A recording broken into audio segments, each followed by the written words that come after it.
Сәлеметсіздер ме, құрметті тіл білімі YouTube арнасының көрермендері.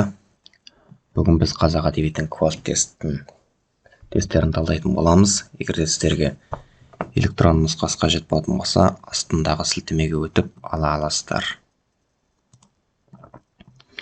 Алпамыстың әйелі Гүлбаршын әкесінің жылқысын айдап кеткен тай шыққан қалмақ алпамыстың аты. Байшұбар. Шоқанның Қашқарайға сапары 1858-1859 жылдар. Әлімбай. Хикметтер саны 149. Сөз таптарына нелер жатады? Атауыш, көмекші, одағай сөздер. Диуани-лұғат ат-түрк сөзінің мағынасы түркі тілдері сөздігінің жинағы. Қобыландының астындағы аты Тайбурыл. Абырайдың табиғат туралы өлеңі Жаз және өзен. Дулатов Оян қазақ өлеңдер жинағына кірген өлеңдері. Оян қазақ кітабына енген өлеңдер.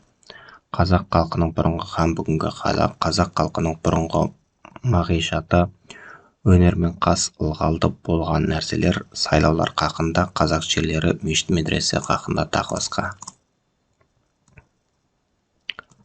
Абайдың 1886 жылы жазылған өлеңдері. 1886 жылы Абайдың 17 өлең жазған жемісті жылы болды. Ол өлеңдер жаз, шоқпардай кеклі бар қамыс құлақ, адасқанның алды жөн арты соқпақ, қартайдық, қайғойладық ұлғайдарман және Көжекбайға тағысқа өлеңдері 1886 жылдары жазылып шықты. Қарғын шығармасы. Кімдікі? Дулат Исабеков. Бұл келет тесте. Қарғын. Хан мен тер романының бөлімдері. Ымырт, Сергелдең, Күйреу. Гомер, Жамбыл Жабаев 1846-1845 жыл. Маса жинағы 1991 жылы Орынборда жарық көрді. 40 мысал 1909 жылы Петербургте жарық көрді. Петербургте, ал Маса Орынборда. Осы екеуі де тестте келеді. Мұқият болып қарап алыңыздар. Бұхардың алғашқы өлеңі.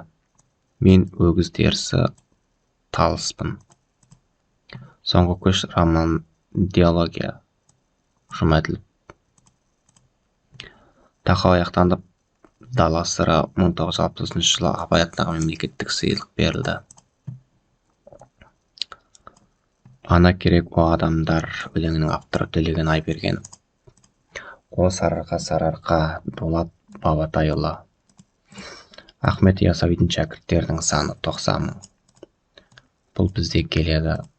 Шәкірттерінің саны 90 мың. Қазақ жыраулар поэзиясының атасы. Шалкиіз.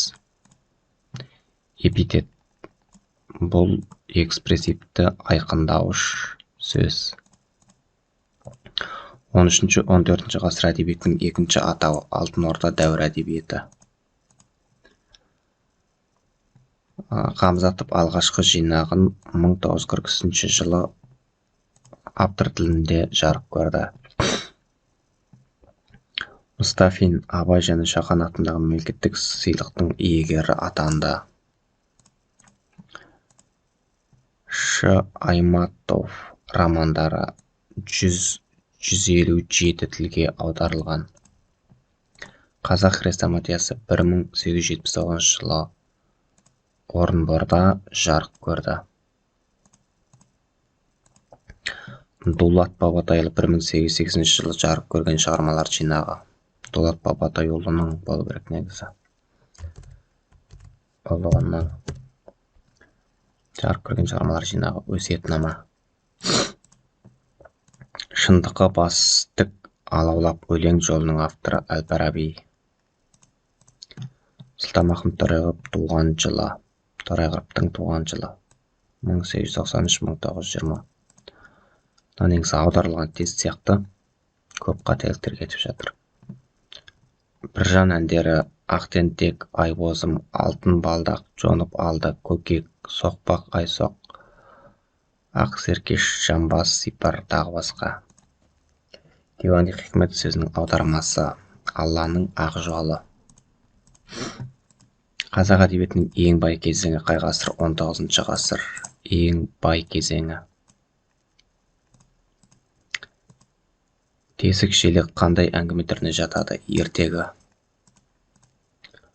Алпамыс жырын орыс тіліне аударған кім? Диваев. Бұл келеді сұрақта. Лиро-эпостық жыр нешеге бөлінеді? 2 түрге бөлінеді. Асан Қайғы өмір сүрген жылдар 14 ғасырдың аяғы мен 15 ғасырдың басы. Бұл келеді, бірақ сіздерге Рим сипыры, араб сипыры ретінде келеді. Махамбеттің пірі табынған адамы Исатай. Шоқанның азан шақырып қойған аты Мұхаммед Қанафия. Бұл да тестте кездеседі. Ғабит Мұстафиннің алғашқы еңбегі Ерші ойын. Бұл да кездеседі.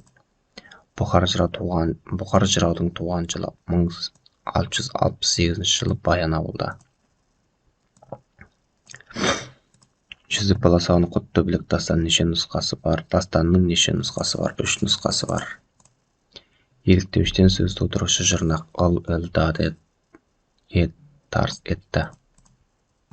Шәкәрімнің аудармасы Боран Дубровский. Бұл келеді. Абай мен Шөженің кездесуі Қарқаралы. Қожа Жұмаділов Шыңжаң аймағында қазақтар туралы романы. Тағдыр күткен күн, көкейкесте жамал, қазір қайтып барады соңғы көш. Пушкин, Волтава, Лермонтов Маскарад поэмаларын аударған Қасым Аманжолов. 1999-2000 жылдары мемлекеттік сыйлығына ие болған Мұқағалидың жинағы Аманат дария, туған жер Сырдария, Бауыр. Күлтегін өлгенде басына тасқа жазған қоңыр иесі Баба қапаған, құтылық білге Мугейлән. Алтайдың кер бұғысы Оралхан Бөкей. Бұл да келеді. Алтайдың кер бұғысы Оралхан Бөкей.